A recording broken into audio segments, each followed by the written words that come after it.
y esta es pues la segunda, la segunda parte del estudio de pactos. Entonces, no, voy a hacer un pequeñísimo repaso y luego de ahí ya entro en los pactos que no mencioné mucho la vez pasada. Entonces, estamos hablando de los pactos de Dios, ¿verdad? Esto es algo que Dios diseñó, que Dios planteó.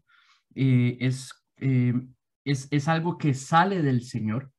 Entonces, cuando hablamos de pactos, ¿qué es lo que estamos estudiando de los pactos o cuáles pactos? Bueno, estamos estudiando los pactos que salen en la Biblia, los que son mencionados en la Biblia.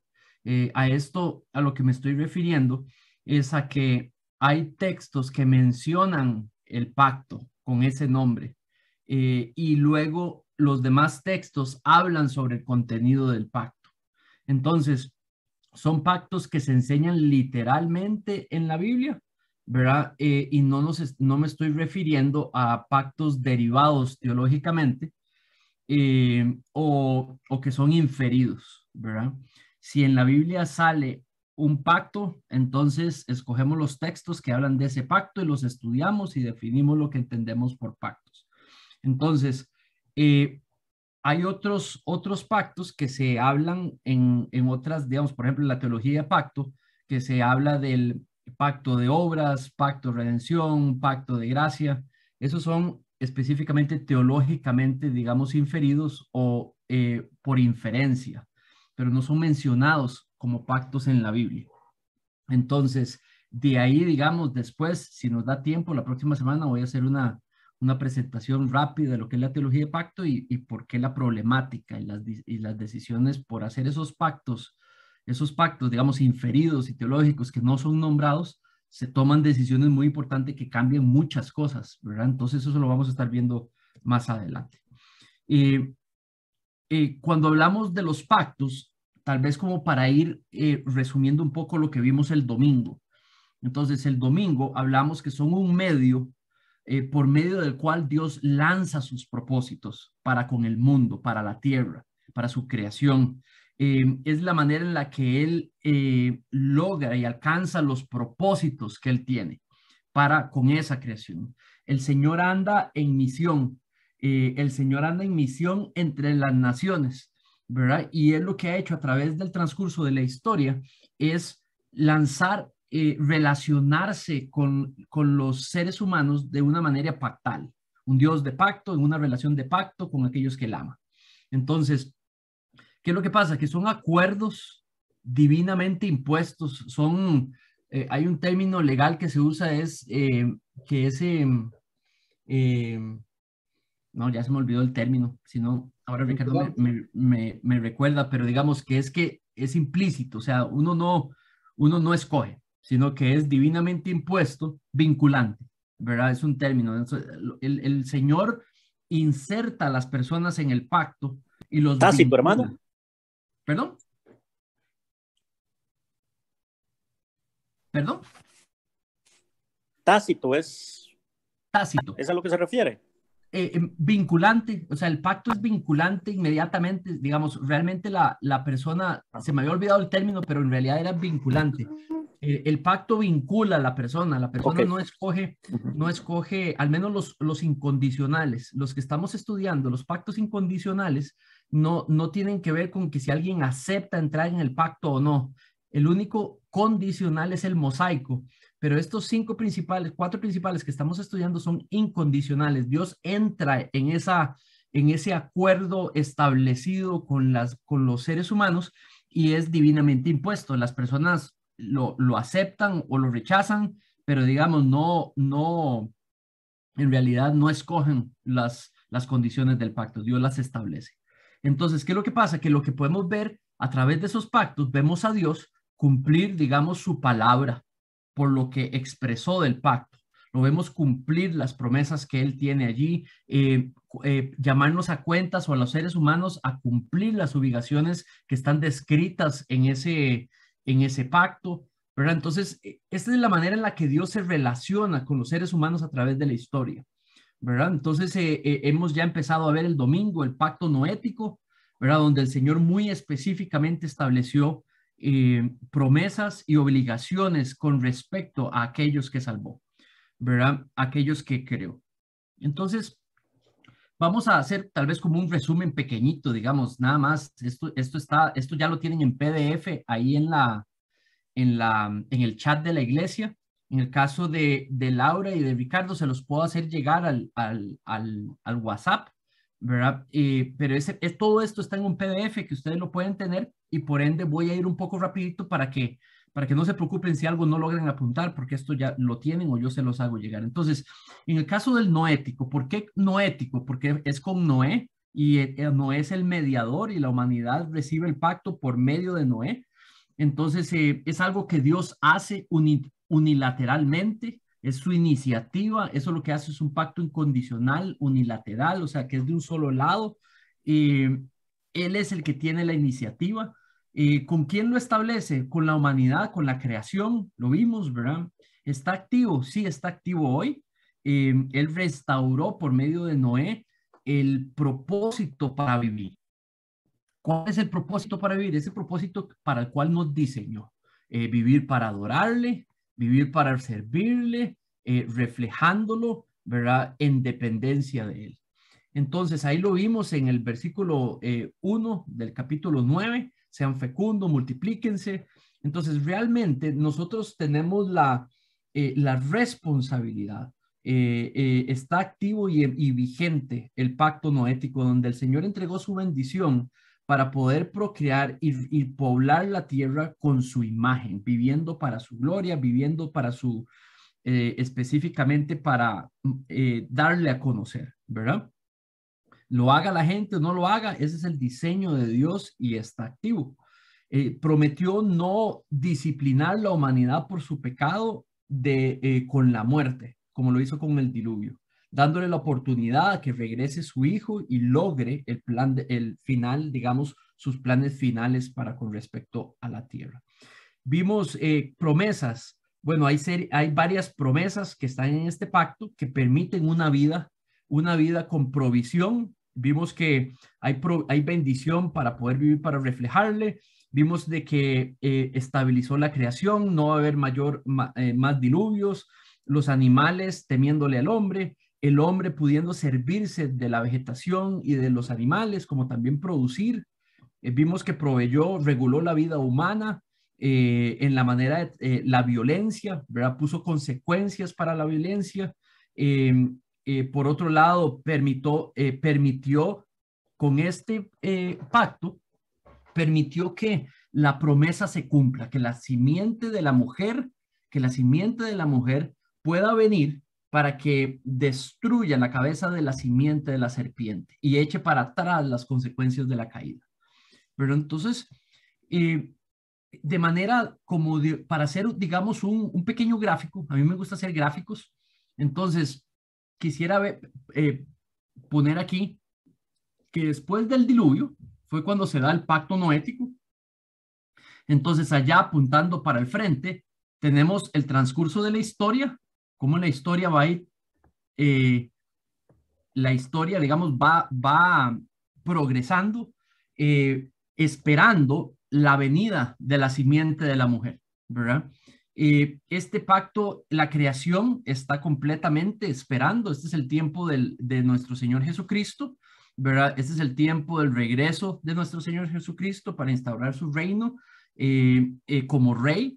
Entonces, ¿qué es lo que pasa? Que de aquí hasta acá el pacto noético está en vigor, está vigente, ¿verdad?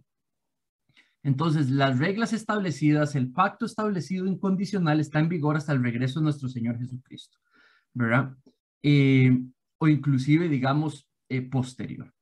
Entonces, eso es donde podemos ver, allí vemos el pacto noético establece la plataforma para que se puedan dar los demás pactos. ¿Por qué? Porque donde no hay diluvio y no hay destrucción, está permitiendo la vida, está permitiendo que no vuelva a suceder el cataclismo que sucedió, no destruir la humanidad por su pecado, como lo hizo al inicio, entonces permite que venga su plan de redención. Esta es la provisión de Dios, es un pacto de gracia.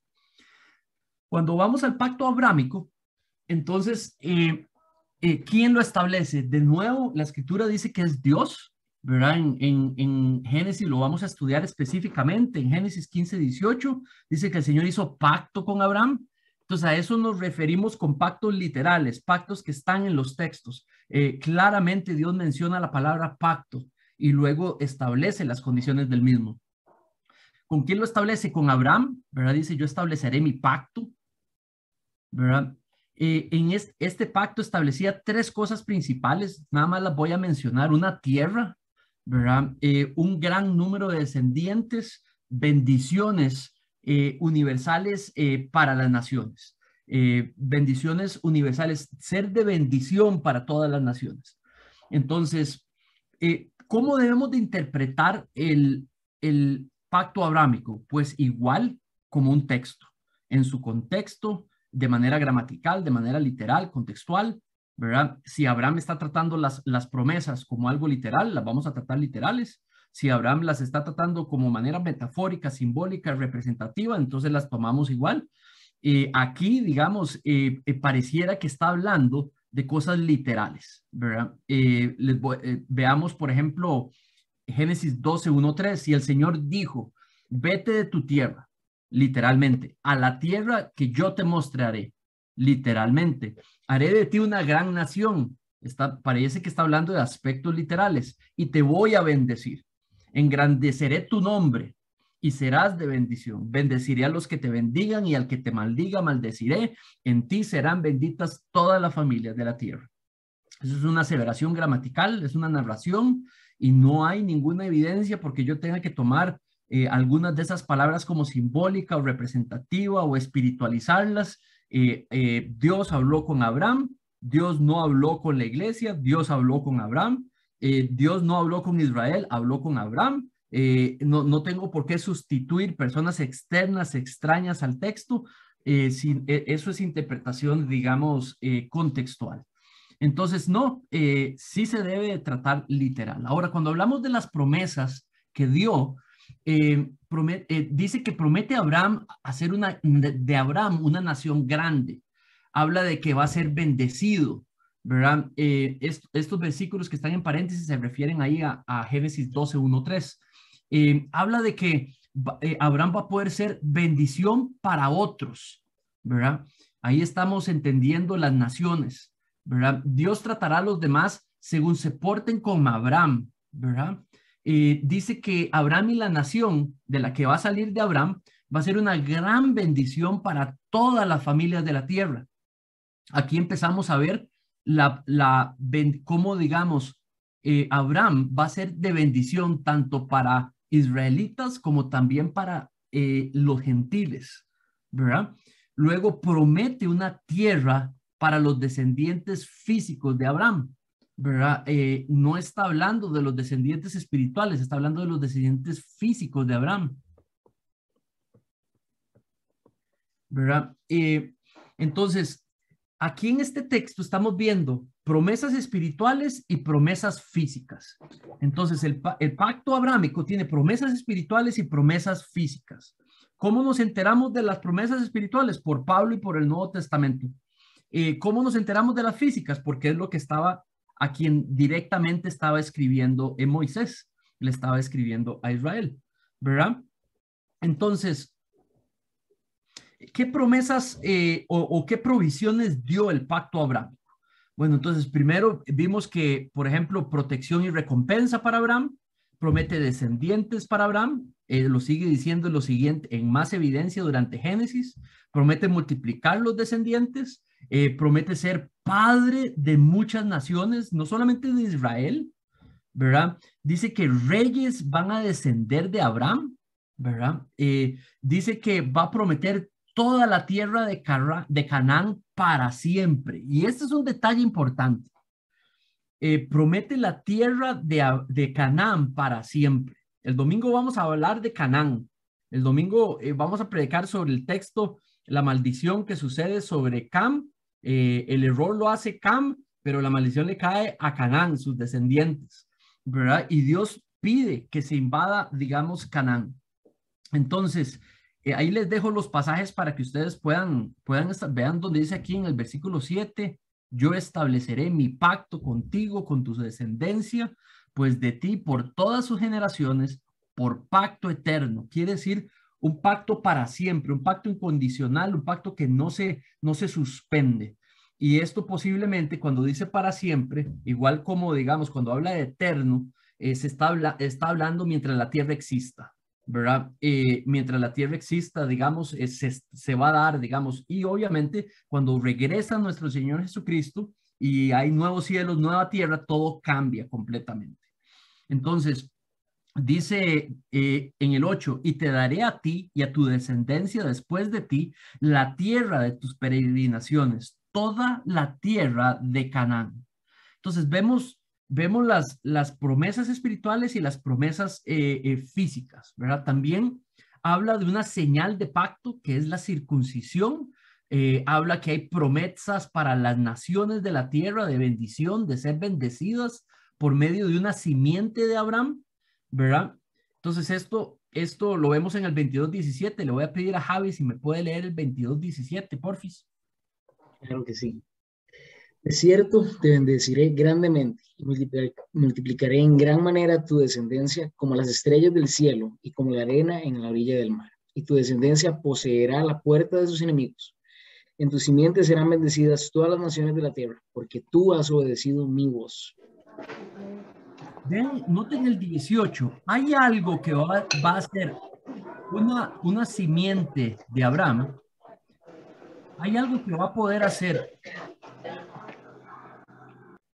una simiente de Abraham que le va a permitir bendecir a todas las naciones de la tierra. Sabemos de que David no hizo eso, sabemos de que Salomón no hizo eso, sabemos de que ningún descendiente de Abraham físico hizo eso, excepto nuestro Señor Jesucristo, ¿verdad? Entonces eso nos hace preguntarnos de quién está hablando, ¿verdad? Dice, bendeciré grandemente. Y lo que necesitamos luego es ver qué dice Pablo, digamos, sobre esas aseveraciones. Entonces vamos a hacer unas conclusiones sobre el Abraham. Bueno, va a traer bendiciones para Abraham, eso ya lo vimos. Va a traer bendiciones para Israel, también lo vimos. Dice que va a ser convertida en nación. Dice que va a heredar un territorio para siempre. Es interesante, pero si lo va a heredar para siempre, en estos momentos lo perdió. Entonces, ¿cómo interpreto el hecho que lo perdió, pero aquí dice para siempre? Le voy a creer al texto cuando dice que es para siempre. Si es para siempre, quiere decir que lo tiene que recuperar en algún momento. Y donde nos encontramos escritos, muchos escritos que hablan de volver a colocar a Israel y de volver a colocarla como nación, pero convertirla en una nación creyente del Señor, ¿verdad? Entonces podemos entender que es el tiempo en el cual, digamos, y esto lo vamos a ver un poquitito más cuando veamos los siguientes pactos, donde hay promesas muy específicas, futuras, en cuanto a Israel, ¿verdad? Entonces, le voy a pedir vamos a ver, continuamos aquí. Dice que va a traer una bendición también para los pueblos gentiles. ¿Por qué? Porque iban a ser incluidos dentro de este pacto. Nos vamos a enterar de que el Señor incluyó a los gentiles dentro de este pacto, de la bendición espiritual. Ya lo sabíamos aquí, pero también lo vamos a encontrar en otros lugares. Vean, por ejemplo, 22:18, en tu simiente serán bendecidas todas las naciones de la tierra. Entonces nos encontramos en Gálatas a Pablo hablando que la salvación de los gentiles por la fe los hace partícipes de la bendición de el pacto abrámico. Vamos a leer Gálatas 3:7-9. Le voy a pedir, porfa, si por ahí está Laura o Ricardo, si me pueden leer, porfis, Gálatas 3:7-9, ahí en la pantalla. Sí, claro.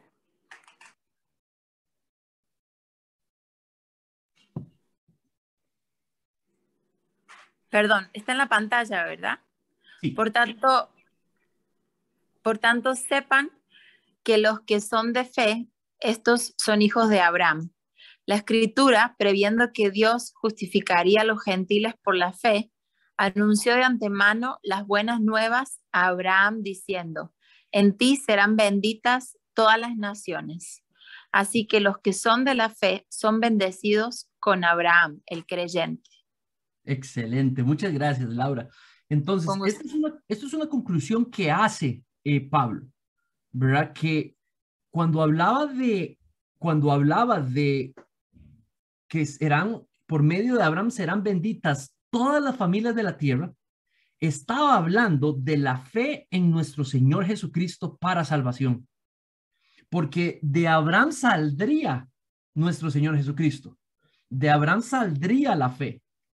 Y por ende, nuestro Señor Jesucristo cumpliría la promesa de ser la simiente de la mujer que echó para atrás las consecuencias de la caída por medio de la fe, que echaría para atrás las consecuencias de la caída por medio de la fe. Entonces, lo que nos damos cuenta es que la iglesia, los gentiles estaban incluidos en la promesa abrámica, ¿verdad? Ahora veamos en otros textos. Pablo en otros textos dice que hay dos grupos, gentiles y judíos, y que ambos grupos son descendientes espirituales de Abraham. ¿Cómo lo son descendientes espirituales? Por medio de la fe. Ahora, nada más les recuerdo, en la promesa abrámica hay descendientes físicos y hay descendientes espirituales. Entonces, ahora Pablo nos está diciendo que los gentiles iban a ser bendecidos porque iban a ser descendientes espirituales de Abraham. Pero en el pacto hay promesas para los descendientes físicos de Abraham. Entonces también hay promesas por cumplirse para los descendientes físicos. A eso es lo que llamamos el Israel étnico, ¿verdad? Entonces, ¿qué es lo que pasa? Que por la fe se cumplía la promesa de bendición del pacto abrámico, ¿verdad? Aunque ambos salvos por gracia, por medio de la fe, ambos retenían, tanto los gentiles como los judíos, sus características étnicas.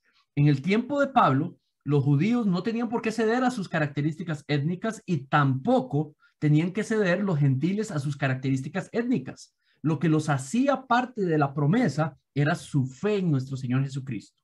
Era por gracia, solo por gracia. Voy a pedirle si me pueden, voy a pedirle tal vez a Paola, si me pueden leer Romanos 4, 11 al 12, que está en la pantalla, por favor. Con gusto, un toquecito para ver la pantalla.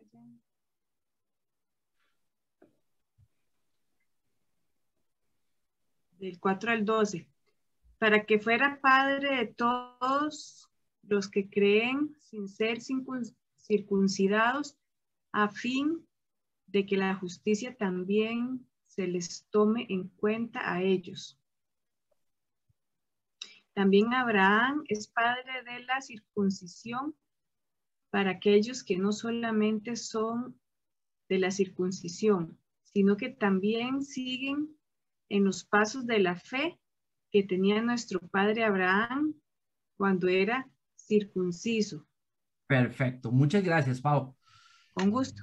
Entonces vemos ahí dos grupos, los sin ser circuncidados y los que son de la circuncisión. Y dice que ambos tienen a Abraham como padre, ¿verdad? Dice que tienen a Abraham como padre y lo que los hace hermanos en la fe, perdón, hermanos espirituales, es la fe en nuestro Señor Jesucristo, ¿verdad? Gálatas 3, 29 nos presenta una idea parecida, es el mismo Pablo, ¿verdad? Y lo que vemos allí dice, si ustedes son de Cristo, entonces son descendencia de Abraham, herederos según la promesa. Entonces, de nuevo, lo que el pacto abrámico nos estamos dando cuenta es que la promesa de que los gentiles serían incluidos en el pacto y ser bendecidos por medio de Abraham se cumplió con la llegada de nuestro Señor Jesucristo. Esa parte del pacto, que Abraham sería bendición para toda la familia de la tierra, ya se cumplió y se cumplió con el regreso de nuestro Señor Jesucristo. Y por medio de la fe en Él, hace a los gentiles partes de la promesa del padre Abraham. ¿Qué pasa hoy por hoy si alguien que es de descendencia étnica judía viene a los pies de Cristo? Bueno, es descendencia espiritual de Abraham porque vino a la fe por medio de nuestro Señor Jesucristo, ¿verdad? Lo que pasa es que el pacto abrámico no solamente tenía promesas espirituales para los gentiles o para los de descendencia étnica hoy, también tenía promesas físicas, promesas para el Israel étnico, ¿verdad? Entonces, esa es una parte que no se ha cumplido hoy. Entonces, ¿está activo el pacto? Sí, sí está activo. ¿Se aplica hoy? Claro que sí. Se aplica cuando cada persona viene a los pies de nuestro Señor Jesucristo, se ve bendecido y se vuelve descendiente espiritual del padre Abraham. Pero el pacto abrámico tenía promesas para Israel que no se han cumplido. Son promesas para el Israel étnico, para los descendientes étnicos de Abraham. Y eso se cumplen, según los textos, en la segunda venida de nuestro Señor Jesucristo. Y ahí les doy los pasajes para que los puedan estudiar.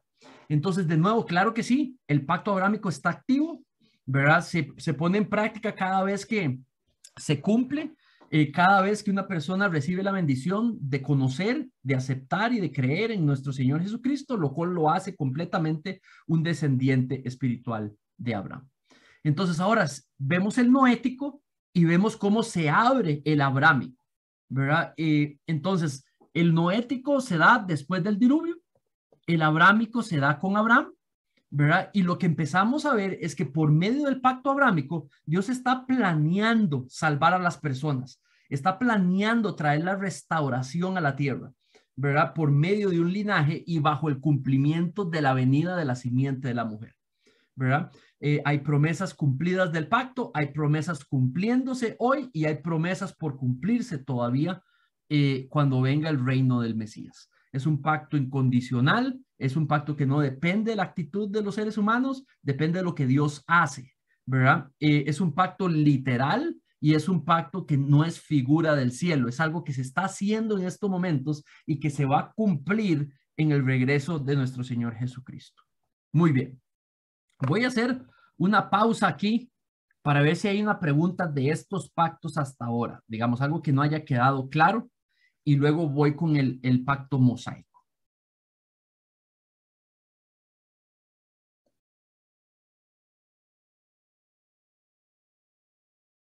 Muy bien. Vamos entonces a proceder. Bueno, sí, yo tengo una preguntita. Entonces, sí. el que no se ha cumplido es el de Israel, que es que el territorio va a ser de ellos. Exactamente. Dice que iban a tener una tierra para siempre, ¿verdad? Entonces, claramente lo perdieron, y si es para siempre y es eterno, esperaríamos que vuelva a ser entregado ese terreno a ellos, ¿verdad? O sea, esa tierra prometida de Dios al Israel étnico. Ahora, la pregunta también que ha de cumplirse es de que alguien podría decir, los voy a conformar en una nación también, y decía para siempre. Entonces la nación fue destruida. Alguien podría decir de que ya está vuelta a ser organizada y que ahí está el Israel. Bueno, sí, podría ser. Podría ser que ya está empezando a cumplirse esa, o alguien podría decir, bueno, ese no es todavía la nación étnica de Israel, la que se espera, porque dice que será convertida, ¿verdad? Entonces pueda que esta sea y en algún momento se convierta, o pueda que más adelante, digamos, lo que se llame nación de Israel, cuando regrese nuestro Señor Jesucristo, se convertirá. Pero esto está más en el pacto mosaico y en el pacto davídico, digamos, esto de que se va a convertir, ¿verdad? Y en el nuevo pacto también. ¿Ok? Perdón, geográficamente no se sabe si es ahí, donde está ahora Israel. Sí, digamos, es ahí, excepto las partes de Gaza que no puede conquistar en estos momentos, y otros sectores que no están en sus límites, pero es prácticamente ese sector que tiene hoy. Ese es el Israel, digamos, esa es la tierra de Canaán prometida, excepto, como te digo, la parte de Gaza, digamos, de Palestina, digamos, y otras partes pequeñitas, digamos, que no están en sus límites actuales. ¿Ok? Gracias. Muy bien.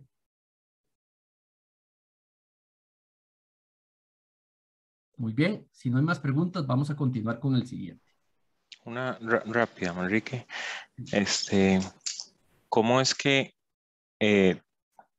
sea, no me queda claro cómo podrían tener una tierra para siempre si, o sea, lo que más bien nos espera es una eternidad, no aquí.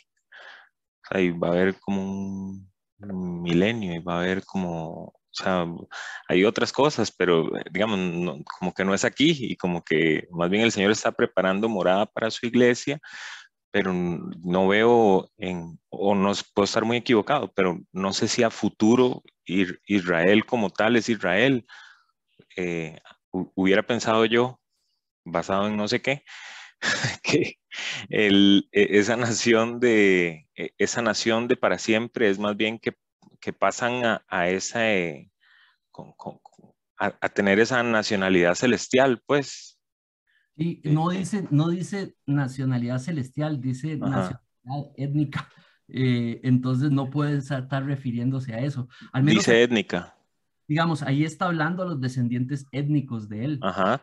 una nación Claro, para étnica, claro, pero digamos. ellos también van a ser parte del cielo, muchos de ellos, ¿no? No, ahí no hay la etnicidad, entonces tiene que estar refiriéndose en la tierra. O sea, étnico es étnico, ¿verdad? O sea, étnico es étnico. Entonces, por eso es que ahorita te va a quedar más claro con los Ok, siguientes pasajes, ok. ¿verdad? Pero por eso es que tiene que ser un lugar, un tiempo en la tierra y un lugar, una tierra en la tierra, o sea, una tierra en la tierra, ¿verdad? Si dice nación para siempre, no lo podemos espiritualizar pensando que es en el cielo, porque no quiere decir eso. O sea, lo que dicen los textos no quiere decir el cielo, ni quiere decir, o sea, tenemos que interpretarlo como dice en el texto, ¿verdad? Dice que sus descendientes étnicos van a tener una tierra para siempre. Entonces, eso tiene, no lo podemos sustituir por sinónimos de otros textos o otros lugares, ¿verdad? ¿Qué es lo que está tratando de decir él? En los otros 4 libros de la Torá, ¿a qué se refería cuando hablaba de descendientes de Abraham? Entonces, no hay otra manera que interpretarlo. Si uno quiere respetar lo que Moisés ha venido hablando en los 5 libros, está hablando de descendencia étnica, tierra literal, tierra en la tierra, nación en la tierra, ¿verdad? Y dice que es para siempre. Entonces, si Israel fue destruido, va a volver a ser reensamblado. Si la tierra la perdió, la va a volver a recuperar, ¿verdad? Es la única interpretación que podemos hacerlo. No hay manera de insertarle, digamos, términos ajenos, digamos, a lo que él está hablando en el texto. Entonces, esa es interpretación, digamos, literal. Ok. Entonces, vamos a ver los otros pasajes, digamos, para que quede un poquito más claro. Entonces, vamos a ver, ¿dónde quedé? Aquí, pacto mosaico. Entonces, cuando entramos al pacto mosaico, esa pregunta que hizo Armando es sumamente importante, es una muy buena pregunta, súper válida, y entonces necesitamos contestarla, digamos, con lo que Moisés viene describiendo. Entonces, cuando hablamos oye, oye, ok, ¿por qué no me está?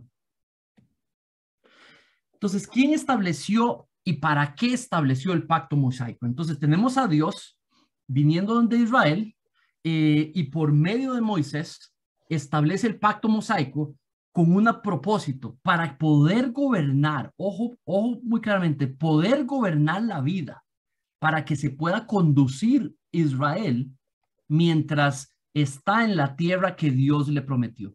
Entonces, Dios le prometió, la tierra que le prometió es la tierra de Canaán, ¿verdad? Entonces, ahí lo tenemos en Éxodo 19, 5 al 6.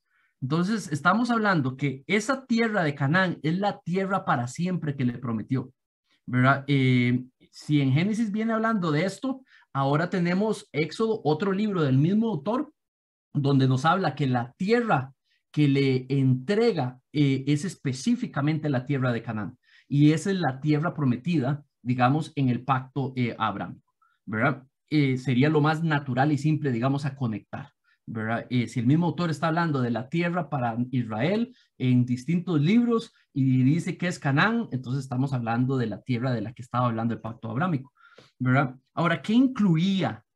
Bueno, el pacto mosaico incluía mandatos, normas sociales, incluía sistema de adoración, ¿verdad? Tenía el día de reposo como la señal, la menciona allí en Éxodo 31. ¿Cómo era este pacto? Bueno, este pacto era entre dos partes. Era distinto a los dos primeros. Los dos primeros era incondicional. Dios viene y establece su pacto con las personas y les dice cómo se va a relacionar. Pero en este caso sí es condicional. Dios establece bendiciones si Israel hace su parte. Entonces, por ejemplo, si Israel lograba cumplir en obediencia al Señor la ley, entonces el Señor le entregaba su bendición. Pero en el momento que Israel dejara de hacer eso, perdía la adhesión al pacto. Entonces lo que vemos es de que para permanecer conectado al pacto, a las bendiciones del pacto abrámico, en el mosaico se le exige obediencia a Israel. En el momento que Israel desobedezca, entonces lo que hace es que atrae el juicio del Señor, pierde la tierra y sería dispersado. Y es justamente lo que sucede. Entonces es justamente lo que sucede. Él desagrada al Señor, desobedecen al Señor y el Señor retira la bendición, le retira la tierra y emite el juicio y son disciplinados, ¿verdad? Veamos Deuteronomio 28, 1 al 4. Aquí vemos un poquito de la información que acabo de presentar. Le voy a pedir tal vez a Andrés Madrigal, si puede leerme Deuteronomio 28, 1 al 4, por favor. Ok, ahí me escuchan, sí. Sí. Ok, y sucederá que si obedeces diligentemente al Señor, tu Dios, cuidando de cumplir todos sus mandamientos que yo te mando hoy, el Señor tu Dios te pondrá en alto sobre todas las naciones de la tierra. Y todas estas bendiciones vendrán sobre ti y te alcanzarán si obedeces al Señor tu Dios. 3. Pero bendito serás en la ciudad y bendito serás en el campo. Bendito el fruto de tu vientre, el producto de tu suelo, el fruto de tu ganado, el aumento de tus vacas y las crías de tus ovejas. Excelente. Muy bien, muchas gracias, Andrés. Con mucho gusto. Entonces, tal vez como para hacer un ejercicio de interpretación, de hermenéutica, digamos, ahora la pregunta que hacía Armando es muy importante. ¿Qué significa esa palabra, digamos, tierra? Entonces, uno tiene que interpretar las palabras tal y como las entiende el autor original o la audiencia original. Entonces, por ejemplo, aquí en Deuteronomio, ¿qué significa mandamientos? ¿Verdad? ¿A qué se refiere con mandamientos? Entonces, la pregunta sería, ¿cuáles son los mandamientos que se mencionan en Deuteronomio? Bueno, obviamente los de la ley. ¿Cuál es otro mandamiento? ¿Qué otro podría ser? ¿Qué tal si los demás libros que escribió el mismo autor? Bueno, claro, los podemos meter allí. ¿Se podrían incluir algunos de los mandamientos que vienen en el Nuevo Testamento? No, porque ni Moisés los conocía. Cuando está diciendo los mandamientos que le está pidiendo a Israel, ¿verdad? Son los mandamientos que le dio a Israel, ¿verdad? Entonces, un significado de una palabra se tiene que entender en su contexto, en el contexto del que está hablando. No le podemos insertar, digamos, significados de afuera porque es completamente no natural, no sería interpretación, digamos, literaria ni gramatical, ¿verdad? Entonces, lo que Moisés entuviese por mandamientos, lo que Israel entendiese por mandamientos, son los mandamientos que están incluidos, ¿verdad? No se le puede insertar, traer cosas de otra dispensación o de otro tiempo, ¿verdad? De otra economía. Entonces, porque eso sería ya, digamos, entonces, alegorizar, traer un significado externo e imponérselo, digamos, al texto. Entonces, tiene que ser el significado natural que el autor bíblico entienda sobre las palabras que está utilizando. Pero esa sería la forma más, digamos, fiel al autor bíblico que podemos manejar. Entonces, Deuteronomio, por eso funciona igual cuando preguntaste, digamos, ¿a qué significa por nación? Bueno, lo que esté hablando Moisés, de lo que esté viniendo hablando, que en el libro de Génesis, ¿a qué se refiere con nación? ¿Verdad? En los otros libros del mismo autor, ¿a qué se refiere cuando habla de nación, digamos, o de tierra? Entonces, aquí nos estamos dando cuenta que se está refiriendo a Canaán, una tierra física aquí en la tierra. Sería la interpretación, digamos, más contextual para responder tu pregunta, Canaán. Entonces, y dice que Canaán será para siempre. Entonces, ahora Deuteronomio 28:15, pero sucederá que si no obedeces, el Señor tu Dios, y no guardas todos sus mandamientos y estatutos que hoy te ordeno. Aquí está claramente cuándo es de que, cuáles mandamientos los que le está dando en ese tiempo, ¿verdad? Así es como definiríamos la palabra mandamientos, ¿verdad? Dice, vendrán sobre ti estas maldiciones y te sucederán estas cosas. Los siguientes versículos después del 15 hace una lista de cosas que le va a suceder a Israel si desobedece. Y nos damos cuenta que le sucedió. ¿Salvaba este pacto? No. Esto es muy importante.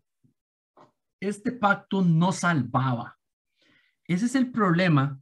Creo yo que es un problema cuando a un pacto, digamos, inicial, les dije que los pactos que nosotros vamos a estudiar son los pactos de gracia, los pactos que salen en la Biblia, ¿verdad? Que podemos traquear la palabra pacto, las partes y las condiciones.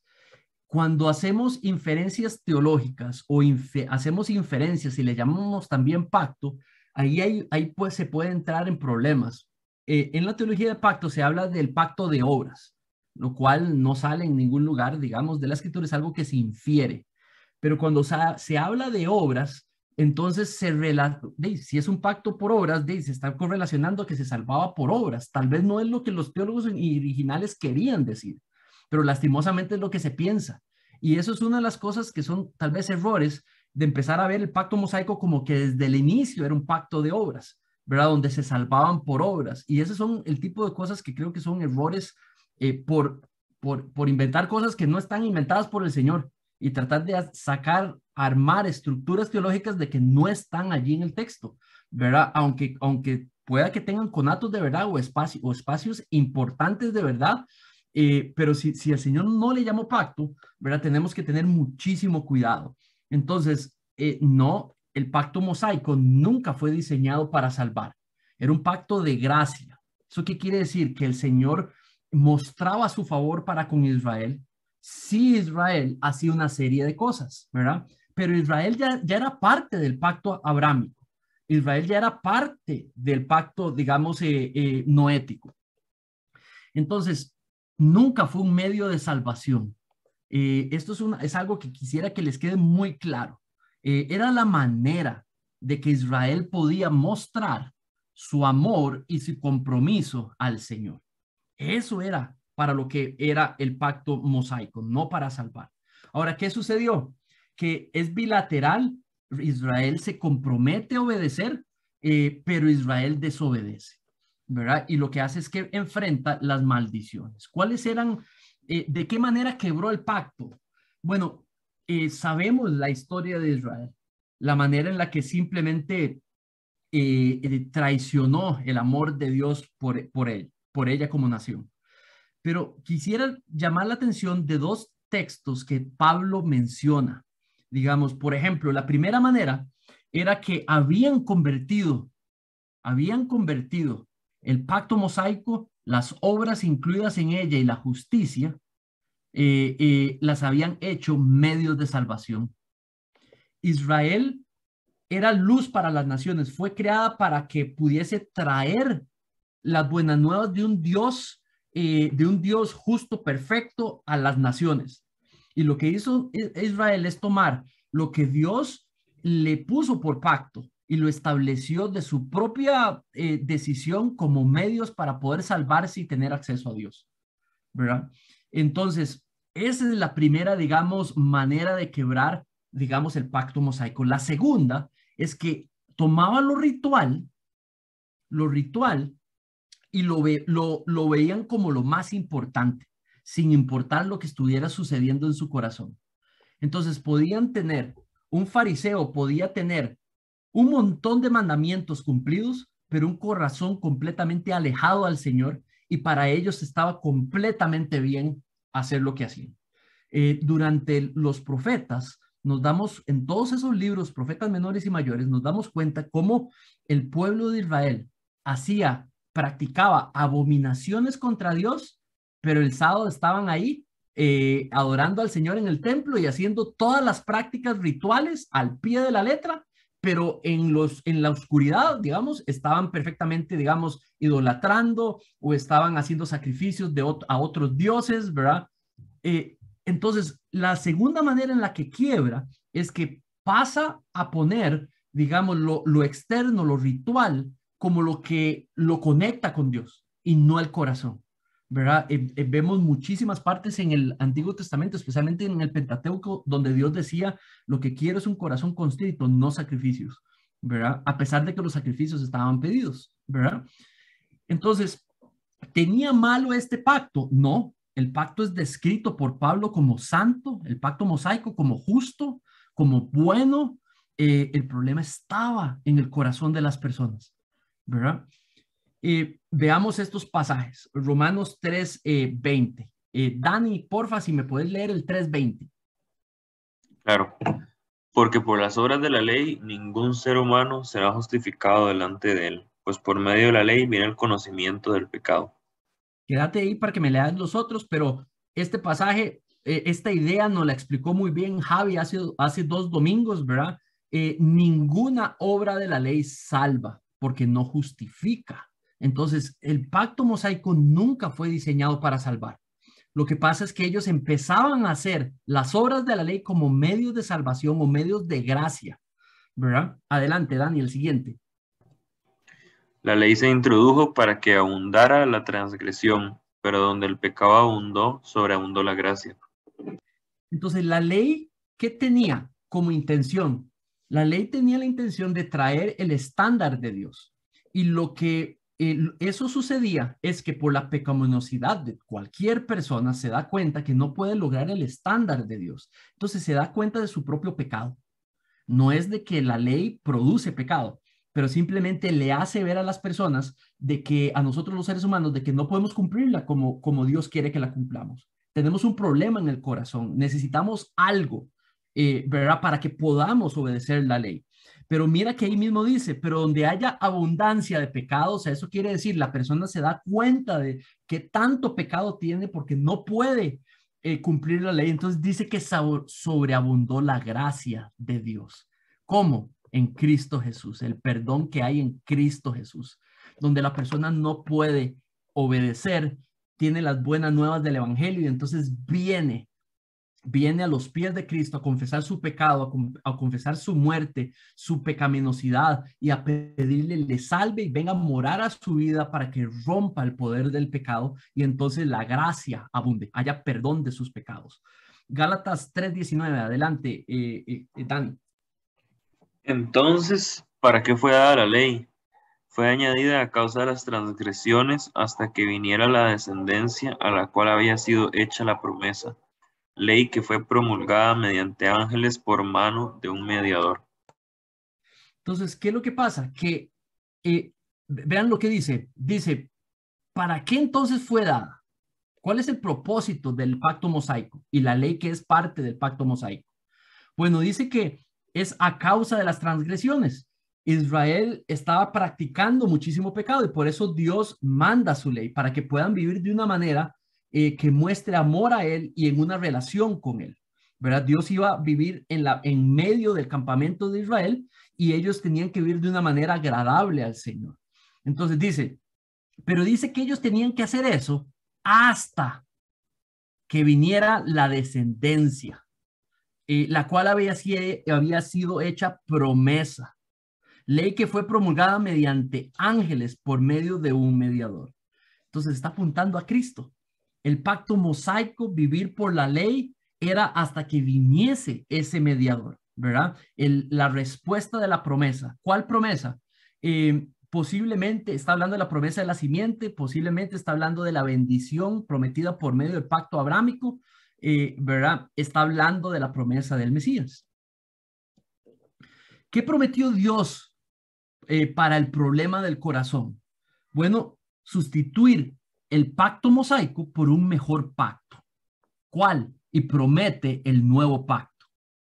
Entonces, los mismos profetas revelan a Israel que para poder corregir el problema de su corazón, Dios ha provisto un nuevo pacto, un mejor pacto, ¿verdad? Vean lo que dice Jeremías 31, 31, 32. Vienen días, declara el Señor, en que haré con la casa de Israel. Aquí hay que preguntarse, ¿qué significa para Jeremías la casa de Israel? En el libro de Jeremías, ¿a qué se está refiriendo? En el libro de Jeremías se refiere al Israel étnico. No se refiere a la iglesia. La iglesia nunca ha sido llamada la casa de Israel. En este libro no tiene nada que ver la iglesia. No hay manera de insertar ese significado aquí. Este es Israel. El pacto, el nuevo pacto es para Israel, ¿verdad? Y la casa de Judá también está hablando de los dos reinos en el que se dividió y por ende está hablando del Israel étnico. Y dice que ahora hace un pacto con ellos que no es como el que hizo con los padres, el mosaico, ¿verdad? Pero uno donde dice, pacto que hice con los padres el día que los tomé de la mano para sacarlos de Egipto. Mi pacto que ellos rompieron, aunque fui esposo para ellos, declara el Señor, ¿verdad? Entonces, a Israel le promete un mejor pacto que el mosaico para que pueda resolver el problema del corazón. Ahora, ¿cuándo fue el final? ¿Cuándo se cumplió el pacto mosaico como norma? Bueno, cuando Jesús murió y satisfizo, digamos, las exigencias de la ley, los requerimientos de la ley. ¿Por qué? Porque entonces pudo dar un comportamiento perfecto y ahora él puede imputar la justicia al haber obedecido todo absolutamente, puede trasladar esa obediencia perfecta a todos aquellos que crean en él. Y eso es parte del nuevo pacto. Le llama pacto de sangre. Ahí vemos en Lucas, por ejemplo, que le habla menciona que el nuevo pacto es el pacto en la sangre del mediador, ¿verdad? Cristo se vuelve la paz, lo describe Romanos. El pacto mosaico fue dado por viejo en Hebreos y el nuevo pacto como uno nuevo, uno superior. ¿Por qué? Porque resolvía el problema del corazón. ¿Eso qué quiere decir? ¿Que los cristianos son libres de pecar? No, dice que no, porque están bajo un nuevo pacto, porque están bajo la ley de Cristo, ¿verdad? Romanos 10:4, porque Cristo es el fin de la ley para justicia a todo aquel que cree. Romanos 6:14-15, porque el pecado no tendrá dominio sobre ustedes, pues no están bajo la ley, sino bajo la gracia. Entonces, ¿qué es lo que pasa? Que está diciendo que ya no están en su propia capacidad las personas pudiendo obedecer la ley, sino que ahora lo que tienen que hacer es por la gracia que empodera y trabaja poderosamente en el corazón de las personas, uno puede obedecer. Y esta es la realidad del nuevo pacto, ¿verdad? ¿Que entonces vamos a pecar? No, todo lo contrario, seguimos bajo la ley, pero bajo la ley de la gracia, bajo la ley del nuevo pacto, ¿verdad? Eso es como adelantándome un poco a lo que el nuevo pacto va a decir. Entonces, hoy por hoy, ¿somos libres de la ley? Desde un punto de vista, sí, ¿verdad? Porque hemos sido liberados de servir la ley mosaica para servir, ¿para qué? Para estar en el nuevo, ahora servimos de acuerdo al Espíritu Santo. Ya no es la ley la que nos dice cómo servimos a Dios, ahora es el Espíritu Santo que nos mueve a obedecer la palabra de Dios, incluyendo la ley cuando se aplique a nosotros. El creyente no está fuera de la ley, está bajo una ley mejor y le llaman la ley de Cristo, ¿verdad? Esa ley de Cristo es la ley del nuevo pacto. Esa es la diferencia. Digamos, ahora el Espíritu Santo morando en nosotros capacita para obedecer, habilita para obedecer. ¿Cómo sabemos de que ya no estamos bajo el pacto mosaico? Porque ya no se aplican los castigos a nosotros. Un ejemplo, digamos, muerte era el pago de la inmoralidad sexual, ¿verdad? En el Nuevo Testamento tenemos casos de pecados importantes, donde inclusive se retira de la iglesia a la persona, pero no se le aniquila, no se le mata, ¿verdad? Podría dar un montón de ejemplos, como el pacto mosaico, digamos, las condenas del pacto mosaico ya no se aplican, no las aplicamos, ¿verdad? Entonces, el pacto mosaico es relevante hoy completamente, absolutamente es relevante hoy. ¿Por qué? Porque toda la escritura, dice la palabra, en 2 Timoteo, es inspirada por Dios. Toda la escritura es útil para enseñarnos. Toda escritura es útil para reprender, para corregir, algunas para instruir, dependiendo del propósito del texto. Entonces, el pacto mosaico nos revela la ley, todos los libros de la ley o del pacto mosaico nos deja aprender sobre los atributos de Dios, las verdades que no cambian sobre el carácter de Dios. Podemos aprender cosas para la vida. Todos los artículos de la ley, Levíticos, Números. Un día en la iglesia vamos a predicar desde Levíticos, vamos a predicar los 10 mandamientos, ¿verdad? ¿Por qué? Porque de allí aprendemos la manera de vivir para el Señor. Aunque haya sido hecha para la Israel étnica, había cosas que le estaba sucediendo al pueblo, que estaba haciendo el pueblo. Entonces el Señor allí inscribe en cada artículo de la ley información sobre él mismo, su opinión moral sobre distintos temas. Y esas opiniones morales son universales, que siguen practicándose hoy, ¿verdad? No terminaremos tal vez haciendo exactamente lo que dice el artículo, pero vamos a aprender la parte moral, en la perspectiva de Dios de lo que estaban haciendo, y podemos aprender completamente, ¿verdad? La ley tiene sabiduría. El pacto mosaico tiene enorme sabiduría y podemos aprender de él y aplicarlo a nuestras vidas. Entonces, vamos a resumir. Ahora, si insertamos el mosaico, sucede el pacto mosaico, entonces venimos hablando del noético, que se vuelve como la plataforma, vemos el abrámico, que se vuelve como la manera en la cual va a suceder la restauración de todas las cosas y la redención del hombre. ¿Verdad? Ahora vemos el abrámico como una acción que hace con Israel. ¿Por qué? Porque Israel sería luz, sería bendición para las naciones. Y por medio de esa bendición para las naciones, vendría el nuevo pacto. El nuevo pacto, a pesar de que es para Israel, el pacto abrámico, a pesar de que es para Israel, las naciones, los gentiles, se ven completamente bendecidos por medio de ellos. Entonces, el pacto mosaico, condicional, quebrantable, el Señor reiteró a Israel, su obediencia era necesaria para su bendición. Por ello vinieron los juicios de desobediencia. Primero fue disciplinada con Asiria, luego fue disciplinada con Babilonia y por último con Roma, ¿verdad? La disciplina vino e Israel fue arrancada de la tierra, ¿verdad? Como nación étnica, como una nación étnica, fue despedazada, fue desparcida, digamos, los israelitas, al punto que quedó solamente una tribu y algunos descendientes de la tribu, que son los judíos, ¿verdad? Pero tenía promesas muy específicas. El pacto mosaico tenía promesas para Israel. Ahí, de nuevo, Armando, habría que preguntarnos, ¿cuál es la tierra que le está prometiendo a Israel? A Israel le promete el Canaán. Entonces, dice que Israel promete que Israel se arrepentiría. Dice que en un tiempo futuro Israel se arrepentiría. Dice que podría poseer, en Deuteronomio 31:10, poseer la tierra en el futuro y poseerla de nuevo para siempre.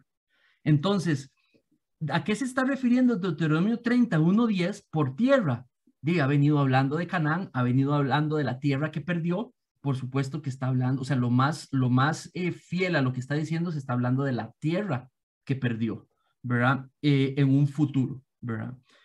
Luego habla de que el Mesías regresaría, habla de que la tierra le sería restablecida, que se convertiría de nuevo en nación, o sea, es volver a ser restaurada como nación, ¿verdad? Y no está hablando de en el cielo, está hablando en la tierra, ¿verdad? Porque es de lo que está hablando. Sus enemigos van a ser juzgados y dice que recibiría una bendición final, ¿verdad? Entonces, como nos damos cuenta, hay cosas del pacto mosaico que se cumplieron, digamos, en la venida de Cristo, y hay cosas por cumplirse en el regreso de Cristo. Muy bien, voy a hacer ahí una pausa para ver si hay alguna pregunta. Adelante, Beca. Manu, una preguntita. Esta restauración de que vos hables ya con el segundo regreso de Cristo es durante los 1000 años, donde Israel va a tener la tierra restaurada durante ese tiempo, Ahora lo vamos a ver, pero sí, exactamente. Okay. Digamos, en el nuevo pacto, Ezequiel y Jeremías hablan del nuevo pacto, hablan del tiempo futuro, cuando todas esas cosas van a suceder, ¿verdad? Y entonces, como Israel está despedazada, no existe, ¿verdad? Y está hablando que va a ser completamente convertido, entonces ahí empezamos a asumir de que es con la segunda venida de nuestro Señor Jesucristo, cuando viene a reinar para siempre, cuando el trono de David va a ser instaurado para siempre en la tierra. Entonces, no hay otra manera, otro lugar que discernir de cuando regresa nuestro Señor Jesucristo, ¿verdad? Tú no estás hablando del cielo, está hablando de la tierra, en un lugar físico, ¿verdad? Entonces, sí, en estos textos que hemos visto hasta ahora, no está diciendo que es en el milenio, pero ahora lo vamos a ver que sí se refiere al milenio. Ok, porque nada más escuchando a Armando, yo, sí, al final de ese 1000 años, mi pregunta es, y tal vez es algo que nos puede explicar. Entiendo que al final de los 1000 años es cuando Satanás va a estar por siempre eliminado y va a darnos un nuevo tierra y un nuevo cielo, va a ser todo nuevo. Pero siempre me queda confundida con todo esto, por eso pregunté. Gracias, mi amor. Por ejemplo, se habla de que el pacto mosaico sí habla del milenio, pero a mí me queda más claro con el nuevo pacto, cuando habla del milenio, digamos, cuando habla de las profecías de los profetas, digamos, sobre un tiempo en el cual la nación de Israel sería reunida completamente, la tierra le sería dada, ¿verdad? Toda una serie de promesas que confirman lo que se le prometió en el pacto mosaico, ¿verdad? ¿Sí? Muy bien. Entonces, preguntita. Adelante, Paula.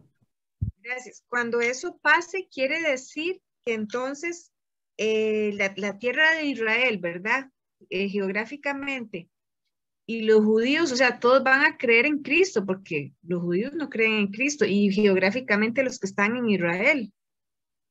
Exactamente, lo que dice es, ahora lo vamos a ver más claramente, pero lo que dice es que toda Israel será reunificada, no los judíos. Tal vez, digamos, como para explicarte un poco. ¿Te acuerdas de Salomón? Cuando Salomón muere, la Israel que conocemos, las 12 tribus, digamos, se separan en 10 tribus y 2, ¿verdad? Luego pasan unos años y los asirios despedazan, digamos, las 10 tribus unidas y se mueren todos y ¿verdad? Bueno, se llevan esclavos a todos, desaparecen, digamos, el reino de Israel que se llamaba. Lo que queda nada más es el reino de Judá, ¿verdad? Eso quiere decir una tribu de 12.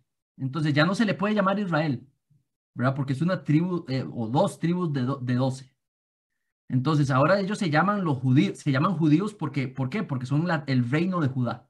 Vienen los babilonios y los despedazan, ¿verdad? Entonces desaparece toda noción de nadie. Ya no hay nada de Israel, ¿verdad? No hay templo, está destruido, no hay territorio, está invadido, ¿verdad? No existe nada. Entonces, ¿qué es lo que pasa? Que unos varios cientos de años antes de nuestro Señor Jesucristo, volvieron a Jerusalén, digamos, en los distintos reinos donde habían sido esclavizados, los soltaron y los dejaron volver a Jerusalén. Y entonces ellos vuelven a Jerusalén a volver a dar adoración. Pero ya ahí está, digamos, viene el dominio luego de los romanos y los dominan, ¿verdad? Entonces, ¿qué es lo que pasa? Ya no son nación, no son los israelitas de cuando eran una nación, simplemente son judíos y los que volvieron son judíos de una tribu nada más.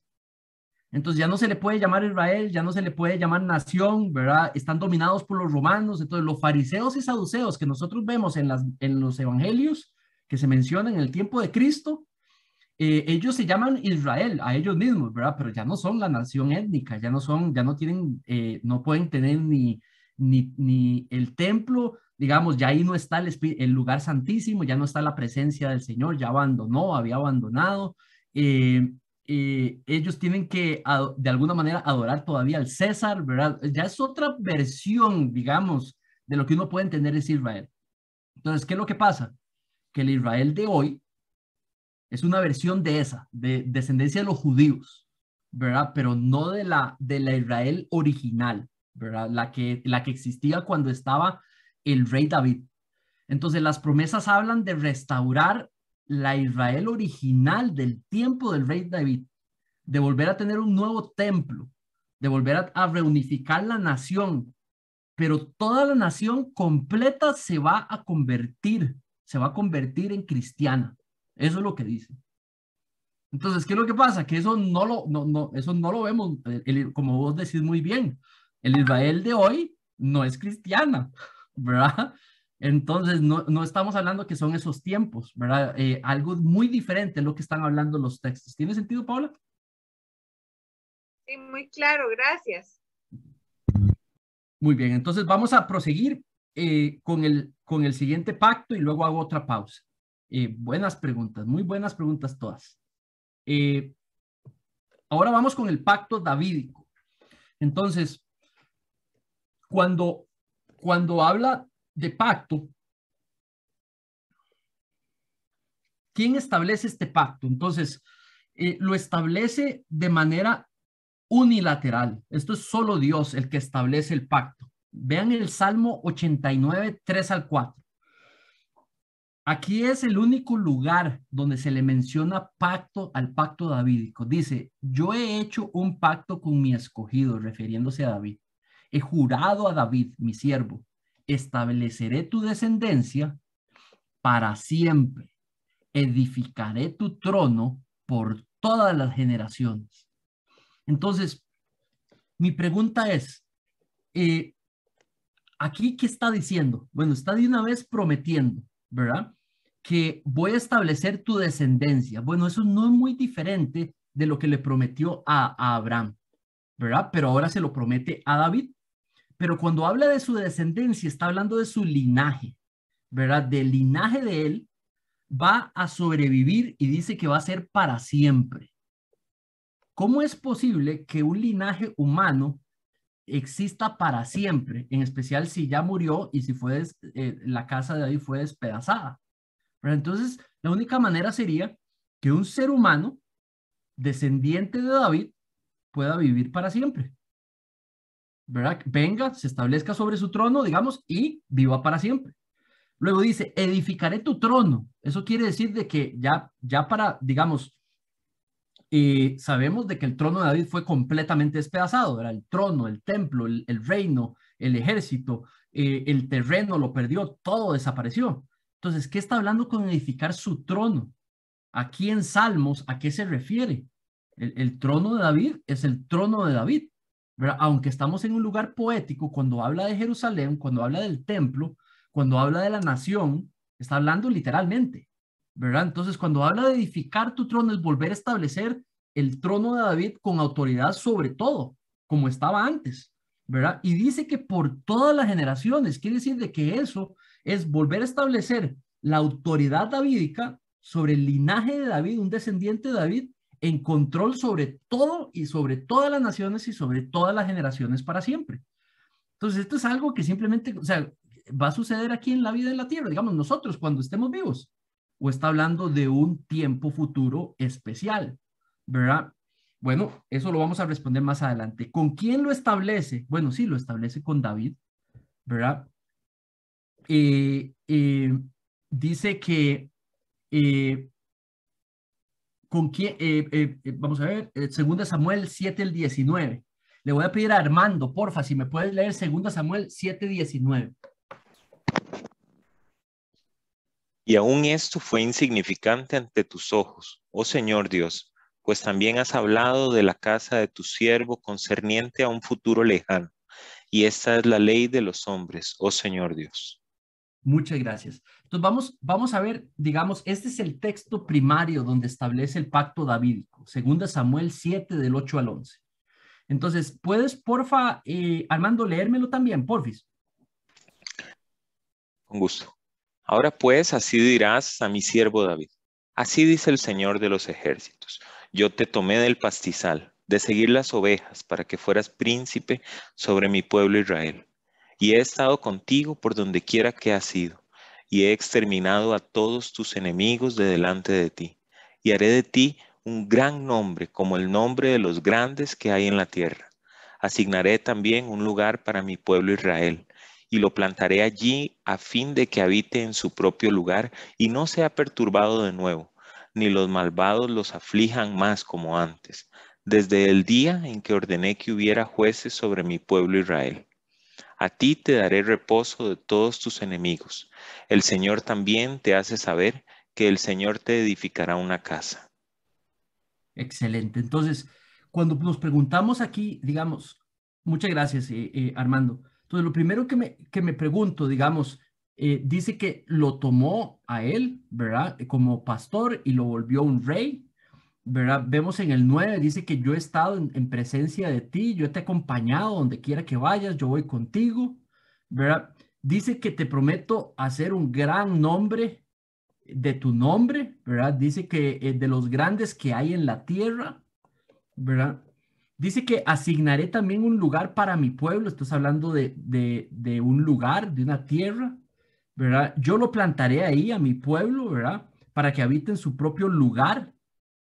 No sea perturbado de nuevo, dice, y no sea perturbado de nuevo. Entonces la pregunta aquí, segundo Samuel, hablando a David, está hablando de una promesa física y de una promesa espiritual. Definitivamente física. Está hablando de cosas físicas, ¿verdad? Te voy a edificar una casa, mi pueblo de Israel, por Israel étnico. Está hablando de darle un lugar, de lograr una estabilidad donde no sea perturbado de nuevo, ni los malvados aflijan más como antes, ¿verdad? Habla del tiempo de los jueces, entonces ya con eso nos está diciendo que está hablando de Israel étnico, ¿verdad? Entonces, vamos ahora a ver qué otras cosas podemos ver ahí. Entonces, ¿qué provisiones vimos en esos versículos? Número 1, que su nombre va a ser engrandecido, que se proveería un lugar para Israel, un hogar para Israel, que Israel disfrutaría de descanso, ininterrumpido de sus enemigos. O sea, que él iba a poder descansar en un momento sin que sus enemigos lo perjudicaran. Que iba a poder tener un linaje que perduraría, ¿verdad? Hasta ahí llegó el 11. Ahora vamos a seguir leyendo, digamos, bueno, eso lo vemos, no, aquí está el mismo pasaje, digamos. Entonces, por ejemplo, cuando habla de nombre, bueno, lo vimos ya, aquí está el nombre entre los grandes, ¿verdad? Te voy a dar un lugar, yo te voy a plantar allí, ¿verdad? Vas a habitar en tu propio lugar y no vas a ser perturbado de nuevo. Dice que ni los malvados te van a afligir, un tiempo de descanso perpetuo. Dice que el día en que te ordené que hubieses jueces sobre mi pueblo, a ti te daré reposo de todos tus enemigos, ¿verdad? Y podrás edificar tu casa, ¿verdad? Entonces alguien podría decir, bueno, esto se cumplió en cierto tiempo. Sí, totalmente de acuerdo. Ahora vamos a ver otra parte del mismo texto, 12 al 17. Entonces aquí dice que vendría un hijo y que establecería su reino. Lo vemos en el 12. Dice, cuando tus días se cumplan y reposes con tus padres, levantaré un descendiente después de ti, el cual saldrá de tus entrañas y estableceré su reino, ¿verdad? Entonces, ¿está hablando de Salomón? Sí, está hablando de Salomón. Dice que Salomón va a edificar su trono. Él edificará casa a mi nombre. Yo estableceré el trono de su reino para siempre. Oh, un momento. Salomón cayó. Y de aquí están hablando. Los hijos luego cayeron, y los hijos de los hijos y los demás reyes cayeron, y luego todo fue despedazado. Y dice que su reino va a ser para siempre. Cuando está hablando del trono, está hablando del trono de Salomón. Cuando está hablando del reino, está hablando del reino de Salomón. Y está hablando del trono y del reino físico. Y dice que va a ser para siempre. Entonces, el texto no está hablando de una presencia en el cielo, un tiempo en el cielo. Está hablando de la Israel étnica. Entonces, ¿cómo es eso de que va a ser el reino de Israel para siempre? Si está hablando de Salomón, de David, de su descendencia, del Israel étnico, ¿verdad? Entonces, quiere decir de que hay un tiempo en el cual ese reino va a ser vuelto a restablecerse, ¿verdad? Y eso no lo confirman otros pasajes que hablan de esos tiempos. Yo seré padre para él, dice que Dios seré padre para Salomón, y en el momento que desobedezca le quitará el reino. Dice, lo castigaré con vara de hombres, con azotes de hijos de hombres.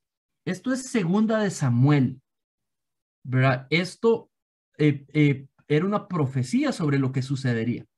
Dice que castigaría a Salomón, pero dice, mi misericordia no se va a apartar de él como la aparté de Saúl, a quien quité delante de ti. Tu casa y tu reino permanecerán para siempre.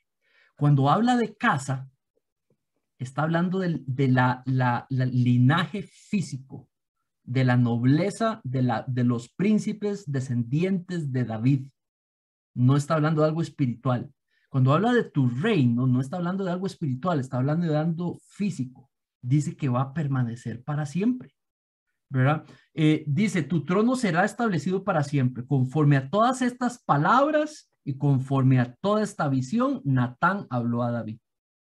Entonces, ¿qué es lo que pasa? En el transcurso de este texto, no podemos decir que está hablando de cosas espirituales en el cielo, está hablando de cosas físicas, de cosas prometidas que Dios va a cumplir. Entonces, vamos a ver si aquí, la dinastía y el reino de David durarían para siempre, el trono de David sería establecido eternamente. Muy bien, entonces, ¿qué significa? Y esta es, ¿qué significa cuando dice, esta ley es para los hombres? El pasaje que leyó, digamos, Armando. En el 19, cuando dice, esta ley es para siempre, es que así funcionará para toda la humanidad. Dice que impactaría, esa realidad impactaría a los gentiles. También pondría en marcha los planes de Dios, ¿verdad? ¿Cómo el cumplimiento de este pacto puso en marcha el pacto abrámico? Bueno, colocando un descendiente de David bajo su trono para siempre, ¿verdad? ¿Cómo se identifica Jesús en el Nuevo Testamento? ¿Verdad? Entonces, leamos 18 y 19. Entonces el rey David entró y se sentó delante del Señor y dijo, ¿quién soy yo, oh Señor, Dios? ¿Y qué es mi casa para que me hayas traído hasta aquí? Este es el mismo texto que venimos leyendo. Y aún esto fue insignificante ante tus ojos, oh Señor Dios, pues también has hablado de la casa de tu siervo, concerniente a un futuro lejano. Y esta es la ley de los hombres, oh Señor. Esta ley de los hombres, lo que está diciendo, esto ley, en realidad es la palabra Torah. Pero vean que la ponen en minúscula. No se está refiriendo a los libros, se está refiriendo de que esto se vuelve la norma. Esto se vuelve, digamos, algo que va a afectar a toda la humanidad, ¿verdad? Se vuelve la ley para todos.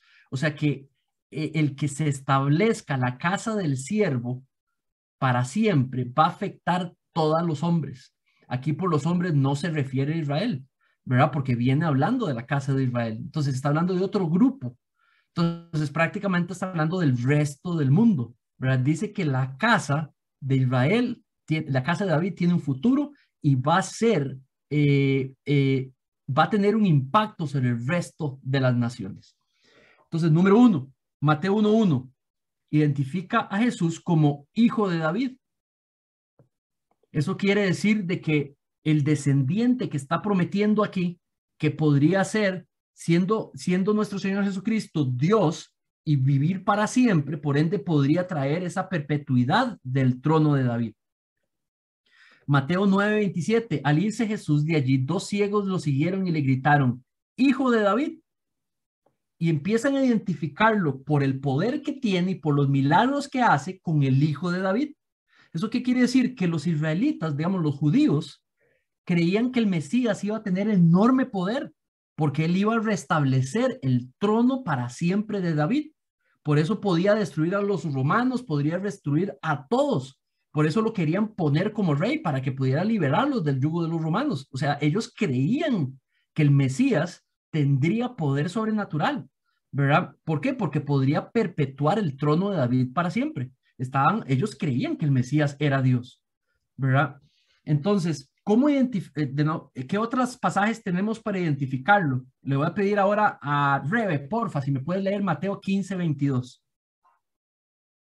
Sí, dice entonces una mujer cananea que había salido de aquella región comenzó a gritar: Señor, hijo de David, ten misericordia de mí. Mi hija está terriblemente endemoniada. De nuevo lo identifican como hijo de David. Entonces, ¿qué es lo que pasa? En nuestro Señor Jesucristo se cumple una parte del pacto davídico, que vendría un descendiente y que sería colocado sobre el trono de David por manera perpetua, ¿verdad? Entonces, ahora Mateo 21:15, por favor. Dice: pero cuando los principales sacerdotes y los escribas vieron las maravillas que había hecho y a los muchachos que gritaban en el templo y decían: Hosana, el hijo de David, se indignaron. Entonces, de nuevo, las personas el pueblo identificaba a Jesús como el hijo de David. ¿Por qué? Porque sabían las promesas del pacto davídico, sabían las promesas del pacto mosaico, sabían las promesas del pacto abrámico, creían en ellas y esperaban al hijo de David, ¿verdad? Donde lo ven con tal poder, ¿verdad? Y con tales milagros lo identifican como el hijo de David. Vean Hechos 2:30-36. Esto es Pedro diciéndole a los judíos enfrente quién era Jesús. Dice: pero siendo profeta y sabiendo que Dios le había jurado sentar a uno de sus descendientes en su trono, está hablando del pacto prometido, de la parte del pacto davídico prometido, miró hacia el futuro y habló de la resurrección de Cristo, que ni fue abandonado en el Hades, ni su carne sufrió corrupción. A este Jesús resucitó Dios, de lo cual todos nosotros somos testigos. Así que, exaltado a la diestra de Dios y habiendo recibido del Padre la promesa del Espíritu Santo, ha derramado esto que ustedes ven y oyen. Porque David no ascendió a los cielos. O sea, está diciendo, este no es David. Este no es un hijo, digamos, ser humano de David. Dice, pero él mismo dice,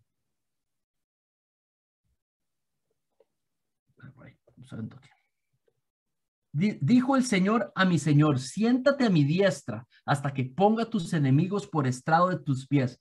Entonces está reconociendo, Pedro está reconociendo a nuestro Señor Jesucristo y ahora llama a una parte de la promesa, que es de que Israel, los enemigos de Israel en Cristo serían puestos bajo sus pies. Israel descansaría en algún momento gracias a la llegada de Jesús de sus enemigos por un tiempo. Dice: sepa pues con certeza toda la casa de Israel. Le está hablando a la Israel étnica, que a este Jesús a quienes ustedes crucificaron, Dios le ha hecho, ¿qué dice? Yo no puedo leer porque... Señor y Cristo.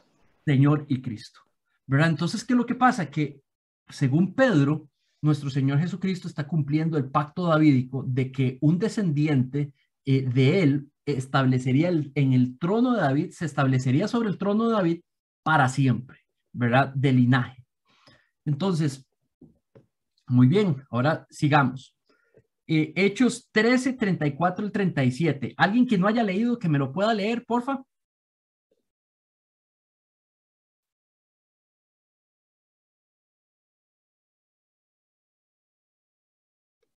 Tal vez Ricardo o...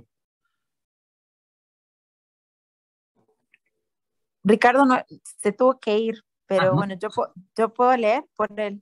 Adelante. Si no hay problema. Hechos 13, ¿verdad? Sí, por favor. Y en cuanto a que lo resucitó de entre los muertos para nunca más volver a corrupción, Dios ha hablado de esta manera: no les daré las misericordias santas y fieles prometidas a David.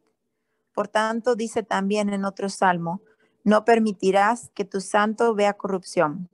Porque David, después de haber servido el propósito de Dios en su propia generación, durmió y fue sepultado con sus padres y vio corrupción.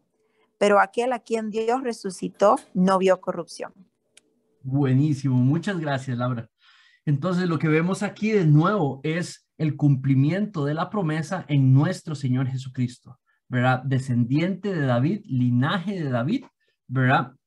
Aquel a quien Dios resucitó y no, más bien, esta es la manera en la cual el reino va a poder ser para siempre. El que un descendiente podría ser para siempre, porque es Cristo, es Dios el que sería colocado sobre el trono de David. Yo, Jesús, he enviado a mi ángel a fin de darles a ustedes testimonio de que estas cosas para las iglesias. Yo soy la raíz y descendencia de David, el lucero resplandeciente de la mañana. Entonces, nuestro Señor Jesucristo mismo dice que Él es el cumplimiento de la bendición, la promesa espiritual del pacto abrámico. ¿Cuál? Que por medio de Abraham serían benditas todas las naciones, que nuestro Señor Jesucristo viene de ahí. Se cumple el pacto abrámico, mosaico también, donde habla de que serían luz para todas las naciones y bendición para todas las naciones, ¿verdad? Se cumple el davídico, donde habla de que el linaje de David sería perpetuado para siempre por medio de nuestro Señor Jesucristo. Muy bien, conclusiones. Este pacto contiene promesas que se cumplieron en la primera venida. Este pacto contiene promesas que se cumplieron en la segunda venida, que se cumplirán en la segunda venida. Jesús como el rey del linaje de David es el cumplimiento de la primera. Los que creen en su posicionamiento como rey, ¿verdad? Son transferidos al reino de Dios. Los que creen en Jesús como rey, el rey davídico, ¿verdad? Que vino a cumplir todas las profecías de ser el siervo sufriente, ¿verdad? Son insertados en el reino, ya sea de origen étnico gentil o de origen étnico judío. La salvación mesiánica para los judíos se cumple con el pacto de David. Entonces, Colosenses 1:13, porque Él nos libró del dominio de las tinieblas y nos trajo al reino de su Hijo. Pero está cumpliendo el pacto davídico. Hechos 15, 14 y 18, Simón, aquí está hablando, digamos, Simón ha relatado cómo Dios al principio tuvo bien de tomar de entre los gentiles un pueblo para su nombre. Y con ello concuerdan las palabras de los profetas, tal como está escrito: después de esto volveré y reedificaré el tabernáculo de David que ha caído. Estamos hablando de hechos, ¿verdad? Reedificaré sus ruinas y lo levantaré de nuevo, para que el resto de los hombres busque al Señor y todos los gentiles que son llamados por mi nombre. Dice el Señor que hace saber todo esto de tiempos antiguos. ¿Verdad? Está volviendo aplicable, digamos, ahora, ¿qué es lo que pasa? Que ahora es posible de que Jesús, como el descendiente de David, en el trono de David, puede hacer posible todas las promesas anteriores, como volver a reedificar el tabernáculo de David, ¿verdad? El que ha caído, como volver a reedificar las ruinas para hacerlo nuevo, ¿verdad? Todas las cosas difíciles de entender que se podrían hacer pueden ser hechas por nuestro Señor Jesucristo. ¿Cuándo? Cuando regrese. La asunción suprema de Jesús al trono de David y el gobierno del reino aguardan en la segunda venida. Entonces, ahora sí, nuestro Señor Jesucristo tiene el poder cuando regrese de restablecer la tierra, de restablecer Jerusalén, de restablecer la nación, unificarla y producir que esa nación se vuelva y se convierta a Él. Hay promesas para cumplirse de este pacto descritas por Mateo. Le voy a pedir a Rebe, porfa, si me lee Mateo 25:31. Sí, dice: pero cuando el Hijo del Hombre venga en su gloria y todos los ángeles con él, entonces él se sentará en el trono de su gloria. Cuando habla de venga, digamos, Mateo no está hablando de ir al cielo, está hablando de venir a la tierra, ¿verdad? Dice que todos los ángeles con él vienen y dice que se sentará en su trono de gloria. ¿A dónde está ese trono de gloria? Mateo 19:28, adelante, Rebe.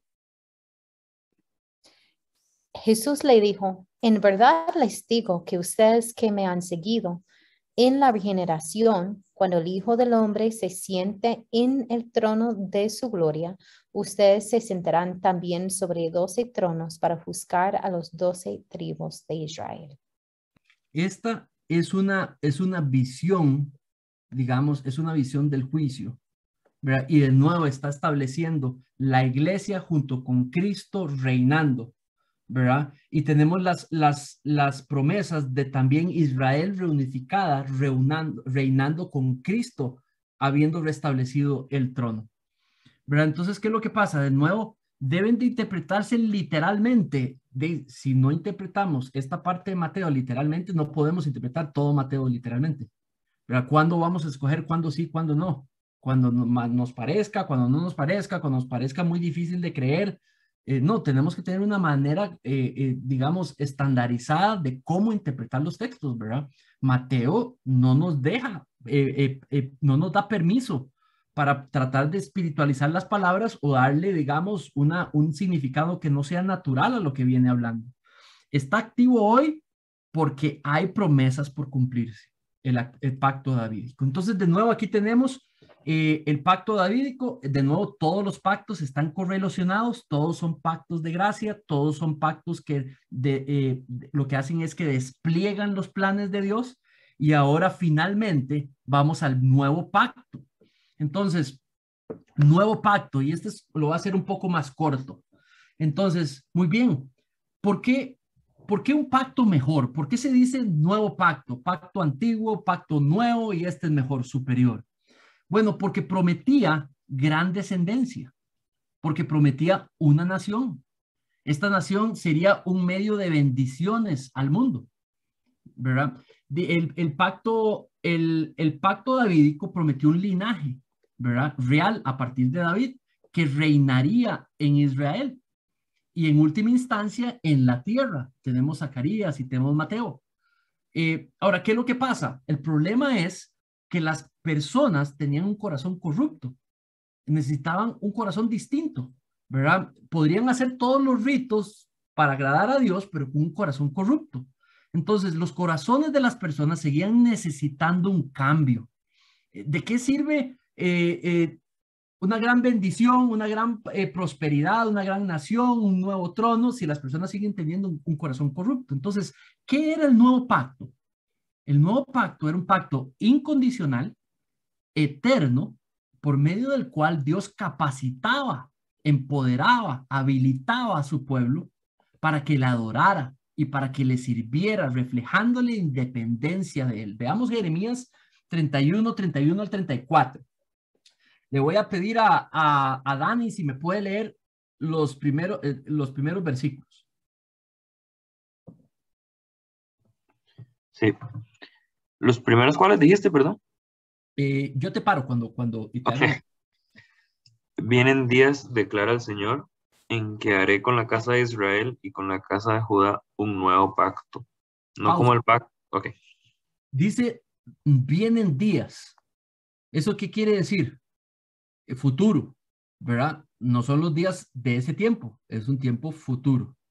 No solamente todas las cosas que va a hablar son de tiempos futuros. Dice que va a ser con la casa de Israel y con la casa de Judá, cosa que se está hablando de la nación de Israel. Si habla de esos dos reinos es porque está hablando de la nación completa de Israel, no está hablando de la iglesia. Ahora, adelante. No como el pacto que hice con sus padres el día que los tomé de la mano para sacarlos de la tierra de Egipto. Mi pacto que ellos rompieron, aunque fui un esposo para ellos, declara el Señor. Porque este es el pacto que haré con la casa de Israel después de aquellos días, declara el Señor. Pondré mi ley dentro de ellos y sobre sus corazones la escribiré. Entonces yo seré su Dios y ellos serán mi pueblo. No tendrán que enseñar más cada uno a su prójimo y cada cual a su hermano diciéndole conoce al Señor, porque todos me conocerán, desde el más pequeño de ellos hasta el más grande, declara el Señor. Pues perdonaré su maldad y no recordaré más su pecado. Entonces, veamos las partes de este pacto, digamos, no sé si se dan cuenta, pero aquí está, esta sección es la que quiero como subrayar.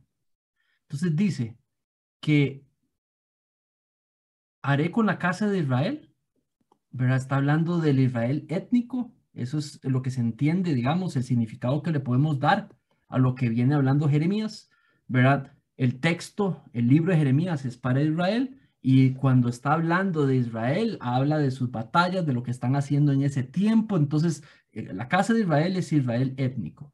Dice que pondré mi ley dentro de ellos. Eso quiere decir de que van a poder obedecer. Del corazón va a salir la obediencia, no por ritos o cosas externas. El cambio va a ser interno. Dice que voy a escribir en su corazón. Dice que yo por eso voy a poder ser su Dios y ellos van a ser mi pueblo. No tendrán que enseñar más cada uno a su prójimo, cada cual de su hermano, diciéndole, conoce al Señor. No, ya lo van a conocer. Hay una presencia que viene a darse. Dice que desde el más pequeño al más grande, ¿verdad? Declara el Señor. Voy a perdonar su maldad, no voy a recordar su pecado. Entonces, ¿qué tenemos allí? Lo que estamos hablando, está hablando es del perdón de los pecados, de una venida a morar en el corazón de las personas, en regalarle un nuevo corazón, ¿verdad? ¿Para quién era este pacto? Bueno, para Israel. Los pactos incondicionales son para Israel. Lo que pasa es que se extendían a los gentiles. ¿Por qué se extendían a los gentiles? ¿Por qué para Israel y luego se extendían para los gentiles? Porque Dios quería utilizar a Israel para ser el instrumento para bendecir a los gentiles. Ese es el diseño de Dios. No es que Dios se arrepintió, no es que Dios no le funcionó con Israel, entonces va a generar un medio nuevo. No, era el plan desde el inicio. Yo quiero bendecir a los gentiles y quiero utilizar a Israel. Entonces, al ser bendecido Israel, los gentiles fueron también. Dios pondría su ley en su pueblo, la escribiría en el corazón. La obediencia sería interna, no solo externa. Más bien iban a poder participar del pacto de todo corazón. ¿Cuál es el centro del pacto? Las bendiciones espirituales, un nuevo corazón facultado para obedecer. El que el Espíritu Santo venía a residir en el corazón de las personas, el que sus pecados les serían perdonados. Y todo gracias, digamos, a un mediador. Ezequiel 36:26 habla de que nos da un nuevo corazón. En el nuevo pacto dice que podría poner un nuevo espíritu dentro de las personas, que le quitaría el corazón de carne, el dominado por el pecado, y que le daría más bien uno que puede sentir la verdad de Dios y desear el amor hacia Dios, ¿verdad? Mateo 3:11, yo bautizo a ustedes con agua, este es Juan el Bautista, pero aquel que viene detrás de mí es más poderoso que yo, porque no soy digno ni siquiera de quitar las sandalias. Él los va a bautizar con el Espíritu Santo y con fuego. Lucas 22:20, de la misma manera tomó la copa, este es nuestro Señor Jesucristo, después de haber cenado diciendo, esta copa es el nuevo pacto en mi sangre, que es derramada por ustedes. Y entonces vemos al que cumplió la promesa del pacto davídico, también cumplir la promesa del pacto, del nuevo pacto, ¿verdad? Que podría proveer el nuevo pacto gracias al derramamiento de su sangre, ¿verdad? Le podría regalar un nuevo corazón a las personas. Cuando hablamos del pacto abrámico, dijimos de que la fe podía traer a un gentil o podría traer a un judío o a un israelita, lo podría traer al pacto. Aquí estamos viendo de que si por la fe era insertado en el pacto, recibiría por la sangre de Cristo, por la fe en la sangre de Cristo, un nuevo corazón, la residencia del Espíritu Santo, el morar del Espíritu Santo. ¿Está activo hoy? Sí, las promesas espirituales del pacto están activas, están en vigor en esta era de la iglesia. Israel fue despedazada, fue desaparecida, el Israel étnico como nación fue desaparecido.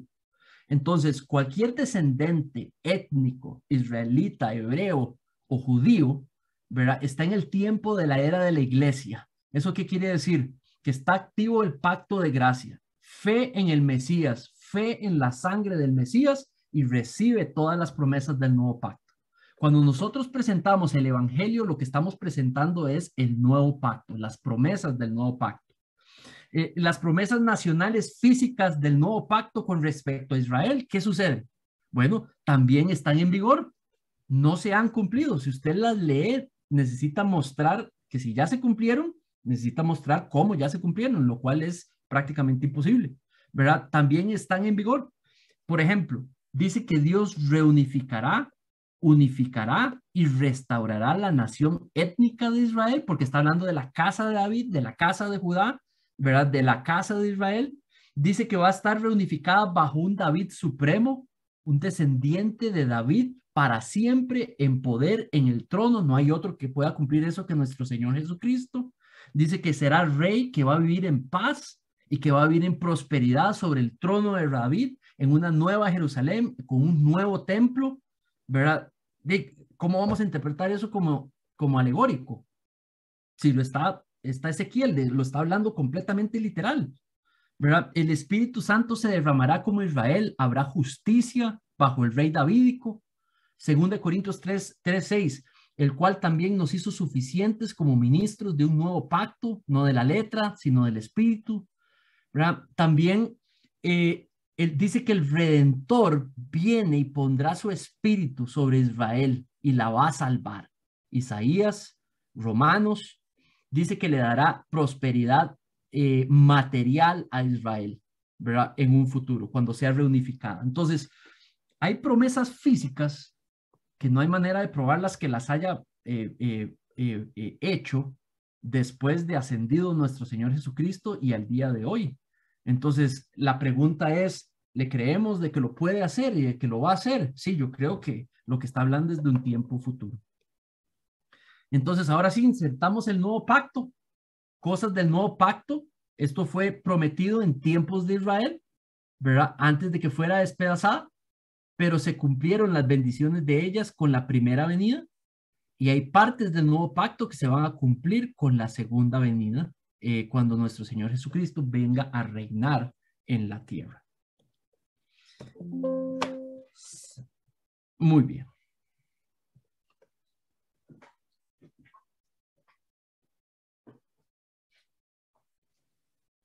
Entonces, en general, los pactos son los medios por medio de los cuales el Señor despliega sus planes en la tierra.